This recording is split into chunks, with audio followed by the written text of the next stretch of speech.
This is Pinili Eye 2022, the election special coverage of Digicast Negros. Brought to you by Grace Farm.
Order si Hinigaran Mayor Nadia Arceo nga nagapatuman sang 10 p.m.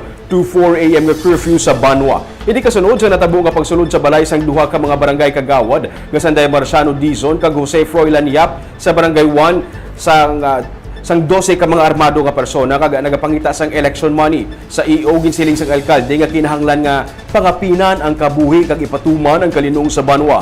Pero ang COMELEC nagpatag nga sa mga LGU nga dapat ang curfew hindi makaapekto sa pagiho sa mga kabahin sang Pinili Eye.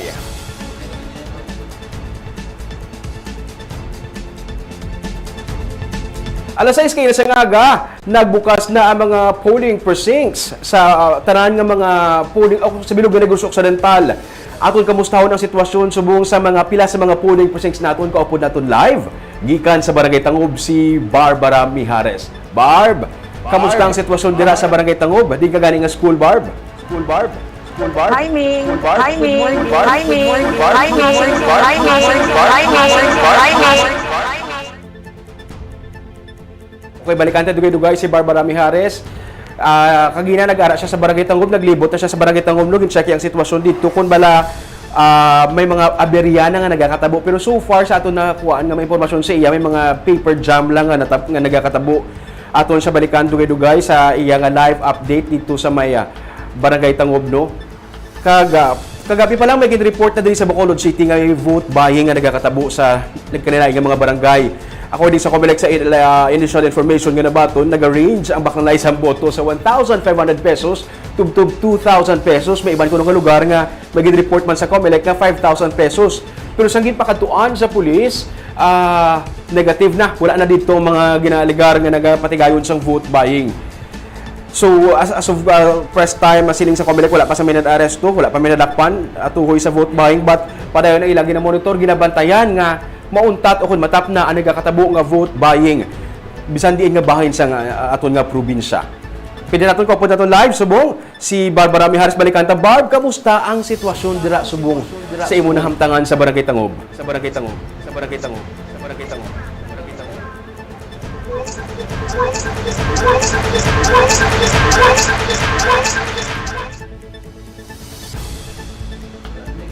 Okay. May technical difficulties lang kita dugay-dugay, balikan na si Barbara Mijares.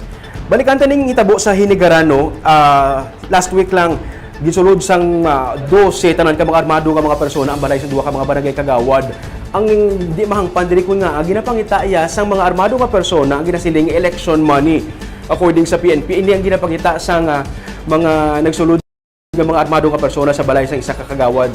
So ginahibalo pa sang PNP sinong identity bala sining 12 tanan ka mga armado nga persona nga nagsulod sa balay sa duha ka mga kagawad. That's why ining pinakarason kun nga nag-issue sang executive order si Mayor Nadia Arceo para nga o kung nagpagawa siyang executive order nga magpa 2 months ang curfew para malikawan ang kasubong insidente kinatabo ini kaagahon gisulod lang ang balay sa duha ka kagawad. So sa pagka-alarm sang LGU nagpa 2 months siya sang iyang curfew nga 10 PM to 4 AM. But according to COMELEC, dapat ang mga curfew sang LGU hindi makaapekto sa mga personnel nga mangikabahin sang election, no. That's why nga dapat ang ma-exempted diriya ang mga police, mga teachers nga mga part sang polling o kung sa pagboto mismo sa adlaw sang piniliay. Okay, balikan taliwat for the third time si Barbara Mijares live gikan sa Barangay Tango. Barb, kamusta ang sitwasyon, Barb? Sitwasyon, Barb? Sitwasyon, Barb? Sitwasyon, Barb? Sitwasyon, Barb? Sitwasyon, Barb? Okay. Balikan sa Dugay-Dugay. Si Barbara Mijares gikan sa Barangay Tango. Okay, sa mga wala pa makakadto sa mga polling precincts, may mga pahanumdum ang COMELEC sa mga do's and don'ts o kung mga pwede o kung hindi sa sulod sa mga polling precincts, no? Pila ka daw sa pinili ay nag-remind ang COMELEC may mga hindi pwede kag pwede sa mga polling precincts. Isa na diri ang pagdala sa pagkaon kag ilimnon sa polling precincts. Yari ang report ni Nico Delfin.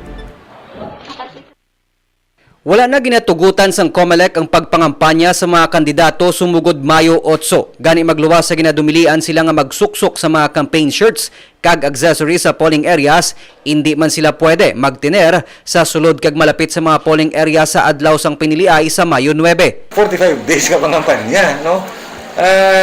Pila ka buton dag magtambay ka da, no? So ang ato na lang niya is i-avoid na lang ang mga sitwasyon.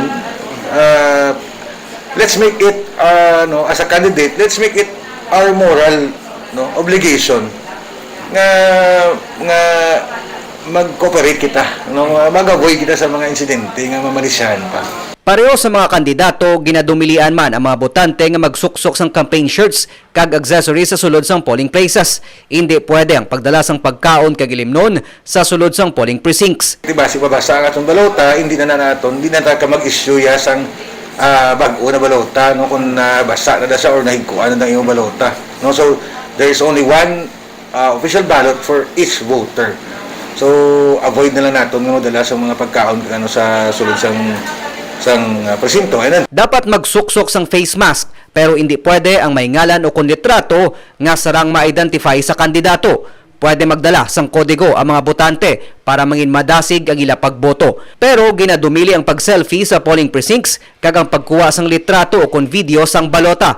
Bukas sa mga precincts sugod lasay sang aga tubtob las 7 sang gabi. Voters, no, within 30-meter radius of the voting center who are waiting to vote, they will be allowed to vote, no. So ilistahon ang ngalan nila sa aton nga mga EBs, then lawagon isa-isa. So paglawag katatlo, kung ay ka, why na, hindi ka na nakaboto. Bangod man sang glitch sa Precinct Finder app, ginahaylo sang COMELEC ang mga botante nga mag-verify sang ila polling precinct sa local COMELEC offices, kag kung mahimo, temprano pa nga magboto. Nico Delfin para sa DGCast Negros. Biyernes pa lang adlaw nagpasalig na ang PNP nga handa na sila sa piniliay. May 4 karon ka mga local government unit diri sa Negros Occidental ginatutukan ng PNP bangod sa posible mainit na sitwasyon subong nga piniliay. Na-deploy na ang mga kapulisan sa tagsa ka mga police stations kag mga lugar kung sa diin ipatuman ang pagbotohay. Sunod si kay Police Lieutenant Abigail Donasco, PIO sa Negros Occidental Police Provincial Office, natapos ng pagtransport sa mga election paraphernalia sa mga polling center. Ang kapulisan sa Bacolod City Police Office ang nag-assist man sa pagtransport sa mga vote counting machines. Malapit sa 1,400 ka mga pulis ang gin-deploy sa NOCPO sa malapit 700 ka mga polling center sa probinsya kung sa diin sila ang nagabantay. Ginugang man ni Donasco nga 4 ka LGU ang ilang ginatutukan o kung gina-closely nga gina-monitor sa NOCPO. Sa subunga adlaw sang piniliay, inemo ang banwa sang Candoni, banwa sang Calatrava, Moises Padilla kag Escalante City. Handa man sunod sa kaydunas kung ang PNP in kaso nga may matabo nga pagprotesta sa resulta sang eleksyon.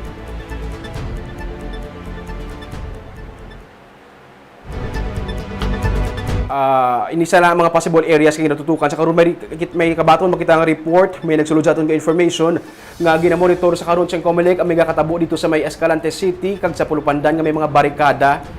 Inakaroon ang ginatan-aw sa COMELEC no ginausisa nga mga reports nga may accordingly may mga alagyan sa Escalante City nga may mga barikada pati sa Pulupandan gina-check naman ang reports. These are gina-confirm pa lang nga reports ng COMELEC. Gina-check nila ginausisa kung bala magtuod ang among mga impormasyon.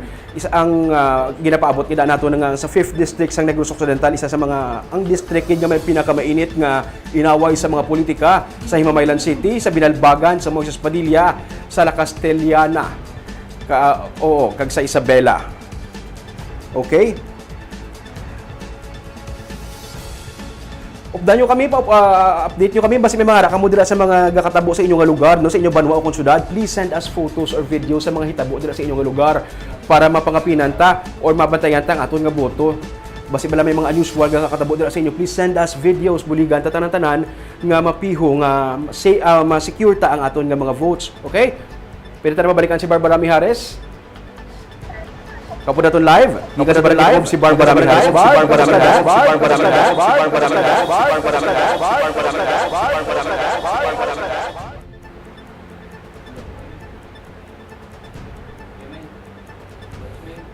Okay, balikan talaan dugay-dugay si Barbara Mijares no sa sitwasyon dito sa Barangay Tangob.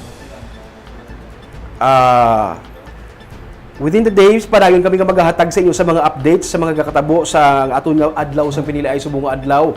From time to time, balik-balik kami live, dulong sa inyo sa mga sitwasyon, tutok lang sa amon nga Facebook page, kag sa amon nga YouTube channel, Digicast Negros. Dugay-dugay, maging kaupod naton si Danny Dingkong, nga mo naman maghahatag sa inyo sa mga updates, sa mga kakatabo sa palibot sa Negros Occidental, sa Bacolod City. Bantayan ta, aton nga mga boto. Ini ang liwat ang PDLI 2022, ang Digicast Negros Election Special. Ako si Romeo Subardo, mayong aga.